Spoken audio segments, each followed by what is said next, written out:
حضرت عمر کا دور ہے، ایک شرابی حضرت عمر کے سامنے آیا، ہاتھ میں شراب کی بوتل ہے، اور حضرت عمر کی عدالت، آپ کا جلال، بندہ پکڑا جائے تو گیا۔ حضرت عمر نے کہا بتاؤ کیا ہے تمہارے ہاتھ میں بوتل چھپائی، کہا حضرت سرکہ ہے۔ کیا کہتا ہے؟ سرکہ ہے۔ اگر ریئلائز کرو، تھوڑی دیر کے ریئلائز کرو، حضرت عمر یہ کھڑے ہیں، بندہ یہ کھڑا ہے، کتنی دیر کا وقفہ ہے، کتنی دیر کی کون پوزیشن ہے، سیکنڈز۔ اس بندے نے دل ہی دل میں پتہ اللہ سے کیا کہا، بوتل چھپی ہوئی ہے، یا اللہ آج بچا لے، اب شراب نہیں پیوں گا، آج عمر کے سامنے ذلیل ہونے سے بچا لے۔ بس چند سیکنڈ کی توبہ تھی، چند سیکنڈ کا تو کنیکشن تھا۔ اللہ سے دل سے عرض کیا معافی مانگتا ہوں، بندہ تیرا ہوں، مارا جاؤں گا۔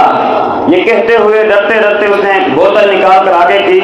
اللہ کی شان دیکھو، شراب کی بوتل سرکے میں بدل گئی۔